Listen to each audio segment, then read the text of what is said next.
Well, welcome to yet another episode of The Rest is Politics, yet another special episode to celebrate, if that's the right word, finally this reality TV show has got down to the final two. It is, as we foretold yesterday, Rory, it is Rishi Sunak and Liz Truss. So what do we think of that? Well, I think the first thing is that it will surprise people. There were a lot of commentators on Twitter, some people I followed, who were pretty confident that Liz Truss wouldn't make it through. Penny Mordaunt was ahead of her consistently in the voting. And obviously on that side of the party, Michael Gove had bet hard on Kemi Badenoch, not on Liz Truss, who's an old friend of his. So I think that's the first thing, that it's unexpected. And I think what you and I were probably reading was the sense of that Sunday night debate, where it pretty much seemed to be a sort of Rishi and Liz show, didn't it? Do you think there were, looking at the numbers as they've developed vote by vote, do you think that some of Rishi Sunak's supporters were backing Liz Truss? Do you get the feeling that Rishi Sunak wanted Liz Truss rather than Penny Mordaunt? I think there are two things going on. I think some foolish people in his camp may have deliberately tried to push Liz Truss through because they think she's easy to beat. But I think the bigger thing, which I was getting from MPs I was talking to yesterday, I talked to a couple yesterday who felt that although they preferred Rishi, they're worried that the members aren't going to vote for Rishi. And they wanted a fallback from Rishi, who they thought at least had experience. And they thought that Liz Truss had more experience than Penny Mordaunt. I heard a very good interview with Ian Murray, the Shadow Scotland Secretary, who I think was the first Labour voice out of the traps after the result. And he made a very compelling case as to why neither of these two can even begin to present themselves as a fresh start, because they are so caught up with what's happened in the last few years. Liz Truss, even the other day, sort of continuing to defend Boris Johnson. Sunak, yes, as Keir Starmer said in our conversation with him yesterday, he said, how can Sunak suddenly pop up now and say that he's Mr. Integrity and Mr. Honesty when he propped this guy up for almost 3 years? I think that does make it very, very difficult. And I just think the points that you were making to Keir, funny enough, when Fiona and I were driving down through France and we were listening to it, and the points that you were making to Keir about the economy, I kind of felt they're going to become a really immediate, really big challenge for whoever takes on this job. And of course, when you've got Truss who's been saying to Sunak, you basically have driven the economy into recession. And Sunak's line on Truss, I think, is going to be that you don't really get the economy. You don't really get how this stuff works. I think they could do each other a lot of damage in the next few weeks. Yes. Well, I think one of the fundamental things is that you can ask almost anybody, and maybe in a way I was being unfair to Keir Starmer, pushing him so hard on this. I don't think genuinely anybody in the world has a good answer to how they're going to generate growth at the moment. I think we're going into what feels to me like a horrible recession, period of stagflation. The numbers are all against them. Energy prices are going to go through the roof. As people have been pointing out recently, saying that inflation is going to come down doesn't reverse the inflation. So you've swallowed the 10% inflation. Let's say inflation comes down to 5%, 6%. You're still looking at 16% inflation, and the interest rates are about to go soaring up. So I think we're going into a horrible situation. What's your basic sense of, if you've got friends who are saying to you, as somebody who knows them better than I do, what's your sense when people say, what do you think of Rishi Sunak? What do you think of Liz Truss? Well, I think the big call is of course, what are the members going to think? I mean, there was an interesting opinion poll on that debate on Sunday night by Opinum polls, and they put down Rishi at getting 24% of Conservative voters, 24% of Labour and 26% of swing voters, when Liz was on 20% Conservative, but only 9% of Labour and 17% of swing. So the point, I guess, there is that she's very, very close to Rishi Sunak in terms of the Conservative members or Conservative voters. Conservative members is a different question. She may be well ahead of him with Conservative members. But in order to win an election, Rishi would certainly be in a much stronger position. I mean, the trouble is with this whole process, which I think has just been mind-blowingly awful. I think that I get the feeling that the Conservative Party and the contestants as well, I don't think they really understand how the public are looking at a lot of this. Yes, the public are fascinated by it, a little bit as if it were a reality TV show where one goes out and then another one, and here we are at the final. I think millions of people are genuinely interested in this. But I think at the same time, there is something about this process that is making people feel that this is just profoundly undemocratic. And also that, frankly, I think there's a growing sense that if this is the best that we can have as the next Prime Minister, then we've really got a problem. I had a text this afternoon from a head of government who shall be nameless, but is it Eddie Rama? No, it's not. But it's somebody who is let's say a bigger country than that. But they basically looking on, thinking, and actually said, are they really going to sit where Churchill, Thatcher, and Blair used to sit? I think there is a feeling that this has been a very small contest of some pretty small people.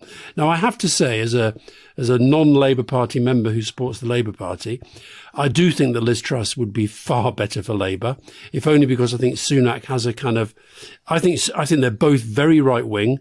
I think Sunak is very right wing from an ideological perspective. I think he's on the sovereign individual side of the Conservative Party. That's why he loves all this enterprise cities, enterprise zones, and free this and all the sort of charter stuff that he's doing.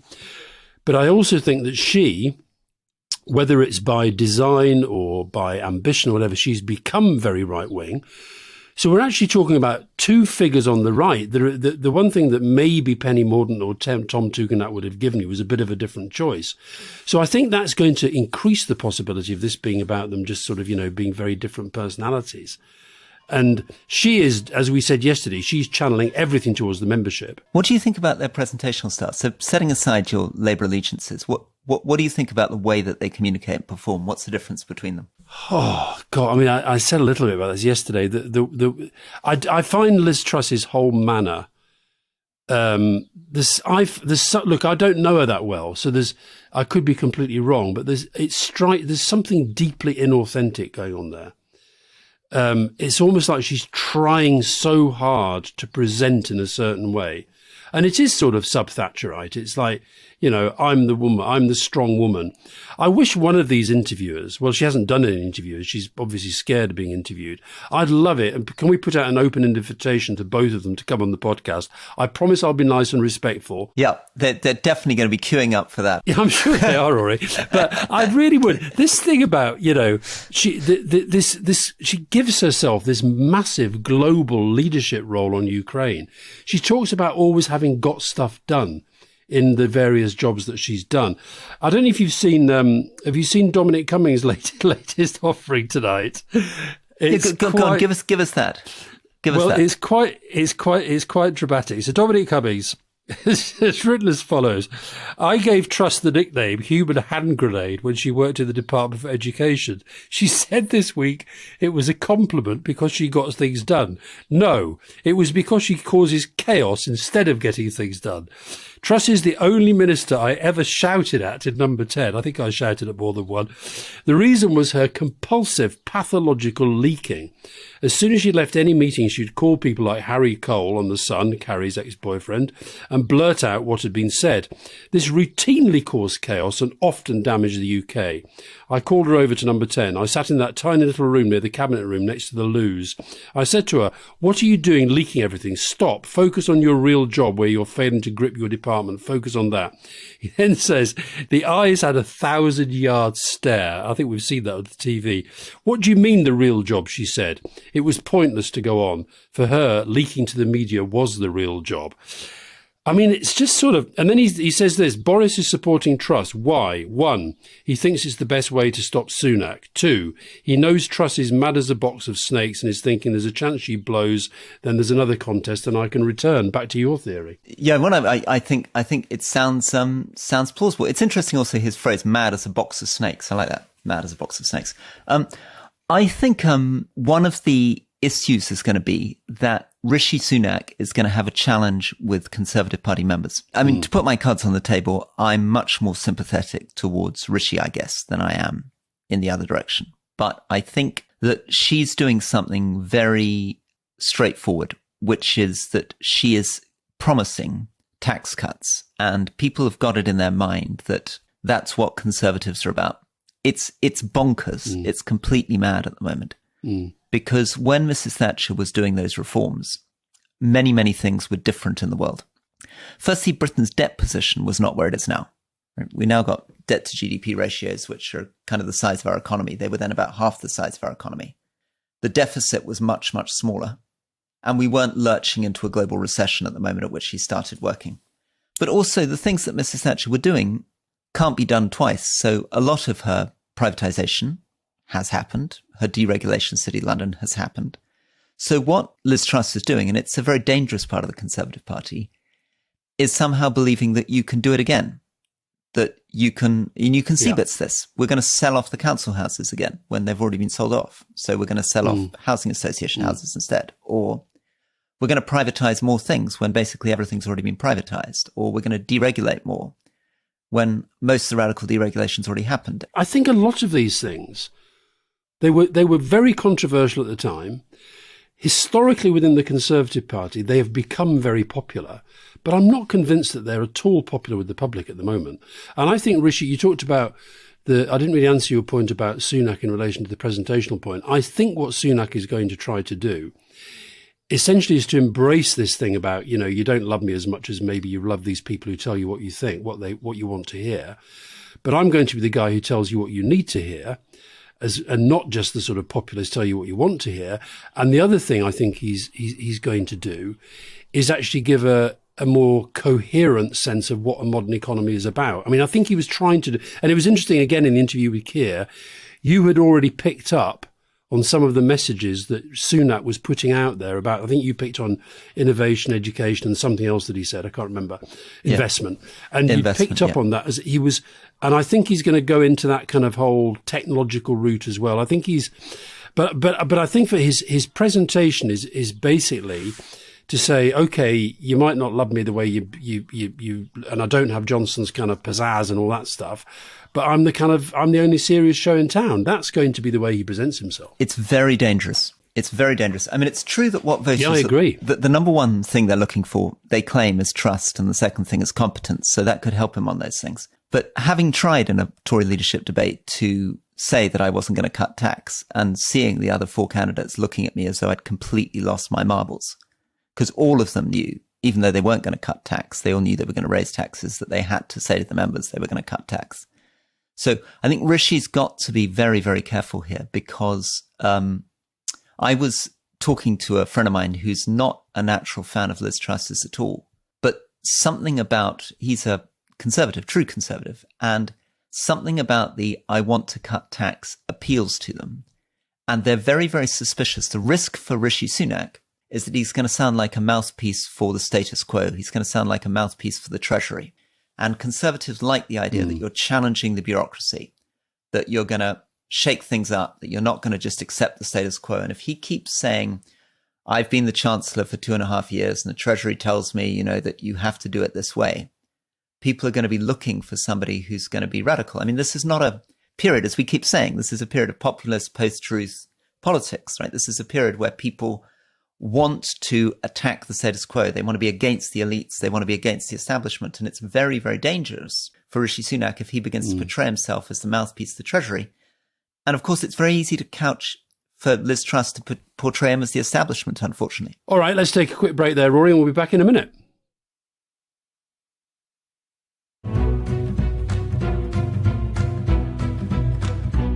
Welcome back to The Rest is Politics with me, Alastair Campbell. And me, Rory Stewart.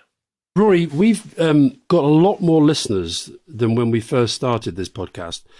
And it means that a lot of people will not have heard one of the favourite stories that either of us have told on this podcast, which was when you talked about your first encounter with Liz Truss. And I thought that might be a useful way to introduce how they would be as foreign policy prime ministers. Yeah, so Liz Truss...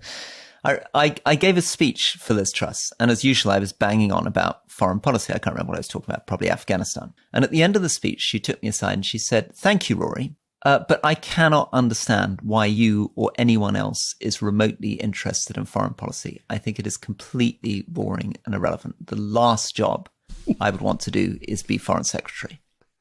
And still to this day, I am not sure she was joking. Just on that point, by the way, the other part of Dominic Cummings' latest rant, he talks about this whole leaking culture. And he said, of course, Johnson occasionally screamed, but on leaks he basically didn't really care and was never prepared to take the tough action to control it. And of course, he and Carey leaked and briefed against his own government's policies themselves. The problem of leaking went through a transition during the collapse of May. Ministers got into the habit of leaking everything without consequence. I wanted to change this after the general election 29. I couldn't because the Prime Minister wouldn't. This is incredible. This infected everything, including National Security Council meetings where, understandably and rightly, senior figures such as C, the head of MI6, stopped saying much because they knew ministers routinely leaked. Generally, the system could toughen up on this legally and technologically, but won't without PM backing. And again, I think he's sort of basically saying Liz Truss is not a serious person and therefore not to be trusted with national security. It seems to be... Yeah, well, there's something completely mad about this leaking system. I mean, it's horrifying. And most of the people who make it to the top in politics, many of the leading candidates in the cabinet, have got these tame journalists who they're very close to. And they've built their careers on having journalists talking them up in the media. And the price of that, as you know far better than me, Alastair, is that they're feeding them tidbits all the time. They're on the phone to them all the time, giving them stuff. That is catastrophic for something like the National Security Council, because the only way in which the intelligence services now are supposed to be controlled is not actually directly through the Foreign Secretary. It's through the National Security Council. And I was a member of the National Security Council, so sitting on it, Foreign Secretary, Development Secretary, Defence Secretary, Chancellor, Prime Minister. If these people don't speak openly, then they're not actually accountable to politicians. You can't actually know what they're doing, right? That's dangerous for our democracy. So you need to create a safe space in which you can talk to the intelligence agencies and which they need to be very, very honest about the risks. Because if they start concealing things from politicians, either because they think they're leaking, or I think what was common with Boris Johnson, which is they didn't trust him to make a risk judgment. So they wouldn't actually take the real decision to him because they were afraid that he would just take the most gung-ho choice. But once these guys start losing any confidence, any good faith in their relationship with politicians, you lose the democratic accountability and control. And it's very dangerous if people working in a secret way in these agencies are not under full democratic accountability or control. So there's something else problematic about what he's told us. Yeah, and I'm sure I know people still who work in the intelligence services, and I'm sure you do, and you do hear this all the time, that there is a concern, and I don't think it was there under David Cameron, and I don't think it was there under Theresa May, but it has definitely been there under Boris Johnson, where there is a real fear about sharing information with elected politicians. And of course, that then leads to the sort of paranoid rubbish that Johnson was talking about in his what you called his barnstorming speech the other day, when he actually used the same phrase as Trump about the deep state. But if you can't, it works two ways. This, if the intelligence agencies feel they can't trust their political leaders, then we really are in trouble. And if Liz Truss, I don't know whether this is right, and Dominic Cummings, I think we can all accept is an interesting but not necessarily always reliable source. But if it is right that Liz Truss is somebody who is one of these politicians who is beholden to certain journalists, because I have to tell you, Rory, I know we got the reputation of spin and all the rest of it. One thing I think most of the journalists will tell you is that certainly as far as we were concerned, we did not use them in that way. We used them to communicate what we were trying to communicate, but it was never about sort of personal image building. I think that road lies death for all of them. Does Sunak do it, do you know? Does Sunak have friends in the media? I don't hear as much about that. I mean, the rumours were always very strong around Liz Truss, Priti Patel and others, and actually even around people like Tom Tugendhat having very close friends in the media, but less so, I think, with Rishi Sunak. Although, of course, James Forsyth, he was the best man at his wedding or the other way back. And Allegra Stratton, of course, is James Forsyth's wife. Jim Forsyth being the political editor of The Spectator and Allegra Stratton being the number 10 spokesman. Yeah. Listen, I just wanted to follow up. That's quite an interesting point you were making about the difference between getting your message across and image building. So the story is that when you were in number 10, there was a particular journalist on The Times who was almost your mouthpiece. I can't remember his name, but everybody talks about him all the time. I can dredge him up if you deny this. Tom Baldwin and Phil Webster. That's right. There we are. Tom Baldwin's the name. That's it. Yeah. Oh, Tom. Tom's a great man. So the question is, what's the difference between the sort of messages you would want to put to Tom in order to communicate the government's policy compared to what you're saying is dangerous or death-like, which is the personality stuff? No, I think, for example, I would argue, for example, that although Gordon Brown did become Prime Minister, I think that he had people around him, Charlie Whelan in particular, who were building up Gordon's profile at the expense of the government as a whole. In other words, they were basically promoting Gordon. They ran this line at one point. They ran this line which quite a few of their client journalists took, which was basically, Tony's like the chairman and Gordon's the chief executive, or Tony's more like a president and Gordon's the real domestic prime minister. And it just, I think any communication within a government should be done to the benefit of the government as a whole. Now, it's easy to say that if I was working for the Prime Minister inside Downing Street, but I think that and of course you have to do a little bit, you have to do some of that personal image building stuff if you're trying to get known. But I would argue that whole sort of Liz Truss Instagram thing, where she gives the impression that that's what matters to her, I think that's a bad way to go about your communication. So, and the thing about Tom Baldwin, all of my briefings are on the record. That's the thing that you have to remember. I put the number 10 briefings on the record. I assumed any conversation I had with a journalist was on the record. But there obviously are some journalists that you liked more than others. And I think that's just part of human nature. But I would never look at those journalists and think, I have to help them get a story. It was always about, if I brief them on this point or that point, is that helping what the government is trying to achieve? That was always my rubric. And I think you have a lot of politicians at the moment. I mean, you see this in reshuffles. I mean, my God, they seem to be tweeting the journalists as they're walking in and out of the building. Been offered defence, but I've said no. I mean, it's just unbelievable what goes on. It's extraordinary. Listen, the one thing I would say for Liz Truss is that I imagine, having worked with her in DEFRA, she was my boss in DEFRA, I was the junior minister and she was the Secretary of State, that she will probably be very, very tight on message discipline. I remember that I took through the plastic bag tax, put the 5p on the plastic bag. And then I, as the environment minister, started talking about putting a tax on takeaway cups to try to encourage people to use renewable cups. And I got the most unbelievable rocket from her immediately. She had a very, very clear sense of message discipline. And her great line to me was, "Stop being so bloody interesting, Rory. Your job is not to be interesting. Stop being interesting." And she would say this every time a story came, every time I was stepped out of line in Parliament. So I think you'd have some fellow feeling for her in the way that I imagine she would run things if she was Prime Minister. She would not be encouraging. Yeah, but I wanted people to be interesting, but in a coordinated, coherent and disciplined way. That sounds to me, Rory, like she was maybe a little bit jealous of you getting, a bit of profile that maybe she wanted herself. She obviously loves being very high profile, I think. And I'll tell you the other thing that I think is I don't know if you noticed yesterday, according to one of the papers, she left home in a dress of one colour, and then she arrived at the cabinet meeting in a dress of a different colour. Very cool. She changed in the car like James Bond. But why leave home in one colour and go to the meeting in a different colour? Was it because she'd seen that some of the other cabinet ministers were wearing the same colour for the team photograph? Possibly, or I guess it was to get you and me talking about her on the podcast. I mean, I think maybe that's part of the whole trick. Pod show. That's me. Well, I suspect we're going to be talking about her. We're going to be talking about her for the next few weeks, I guess. But I mean, this contest, how the hell? Look, a general election, the longest election campaign. Let me just back up and make my prediction at the moment, which is that I am inclining towards Rishi Sunak. I've not endorsed anyone.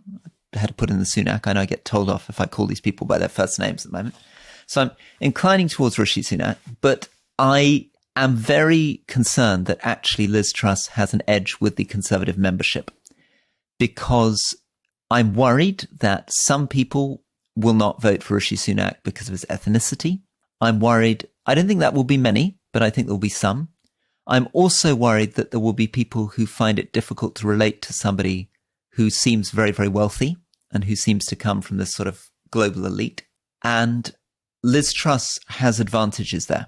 And if she adds to that, speaking as the voice of Mrs. Thatcher, and of course the party incredibly nostalgic about Margaret Thatcher, the way for Rishi Sunak to win, I think, is to really hammer home that he is the person who understands Thatcher's economics and Liz Truss doesn't, and to say Mrs. Thatcher would not be bankrupting the country at this moment, that when the debt's like this, the deficit's like that, she would be trying to balance the budget. But that's going to be a difficult thing for him to sell. Well, I repeat what I said yesterday. Or when we recorded on Monday, I thought it was going to. I've always thought it was going to end up Sunak v Truss. I think if the Conservative Party has any sense, I'm not convinced that he'd be good for the country because I really don't like his politics. But I think that if they have any sense, Sunak is the only real grown up, and I think that's come out through the contest. I think Liz Truss would be terrible. I also think she's very, very unpopular. She's not as well known as she thinks she is, but because people underestimate for the general public, Boris Johnson has dominated the conversation between the government and the public. Overwhelmingly. Matt Hancock was on the scene a little bit because of COVID. Rishi Sunak has got a profile. But frankly, even Ukraine, Liz Truss has not really made that much of an impact on the public. So I think that what Rishi Sunak has, he's coming at this now from the perspective of having been the Chancellor, having been the one who defenestrated Johnson. Both of those things can be played against him in the membership. He's got to try to turn them to his advantage. I think that's quite a difficult thing to do. But I think the Tory party members, I think they're going to go for Truss. And don't underestimate as well. I mean, I despise the Daily Mail, as you know. But, we were talking about that to Keir. That police investigation in Durham would not have happened, in my mind, without the Daily Mail doing 13 front pages in a row. They are backing Truss, and they're going to be pouring poison about Sunak straight into the minds of the Tory party members, just as they've been doing for Penny Mordaunt. I also noticed in that debate on Sunday night that Liz Truss has got quite a cunning game going on. She is, on the one hand, presenting herself as continuity Boris Johnson. She presents herself as the loyalist. She's picked up all of Boris Johnson's supporters who are very angry with Rishi Sunak. And at the same time, she's trying to pin on Rishi Sunak all the things that people disliked about the Boris Johnson government. In other words, taxes going up, economy not performing in the way that people wanted. So he's got, if he's going to win this, he's got to turn that around. He cannot allow her to say, I represent all that was good about Boris Johnson. I'm going to pick up everybody who loves Boris Johnson, and then I'm going to pin on you all the things that people don't like about Boris Johnson. I think they're both going to pay a price for having been in that cabinet for so long alongside him. And I don't know if you saw that Labour Party video that they put out yesterday, which I'm going to give a shout out. I've heard that it was from a young guy who works for the party out in east of England somewhere called Liam. And he did it off his own back, and it was absolutely brilliant. Did you see it, where they've just taken clips from the Conservative leadership debates, and they've done it as a Labour Party broadcast, because it's basically them just saying how awful the Conservative government has been for 12 years. And so I think that is a problem for both of them. You're talking about, to use one of your favourite words, Rory, you're talking about a distinguished former Chancellor and a distinguished Foreign Secretary. These are two of the great four officers of state. Miss Patel appears to have vanished from the scene of the crime. She just vanished.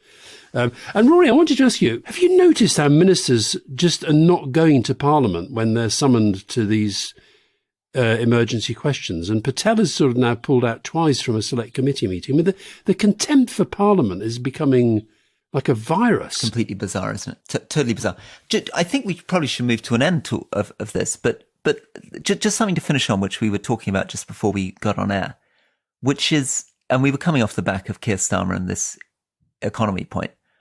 I think the thing that will determine this race and the next election is whether anybody can convince the public that they have any clue as to what they're going to do about the economy. And I think that's a problem for Keir Starmer, and it's a big problem for Liz Truss and Rishi Sunak, because the idea that we know how to generate growth, or at what cost we're going to generate growth, is, I think, the big question. I don't think they can generate growth. And the only way in which I can imagine them generating growth is going to be incredibly damaging to people's lives.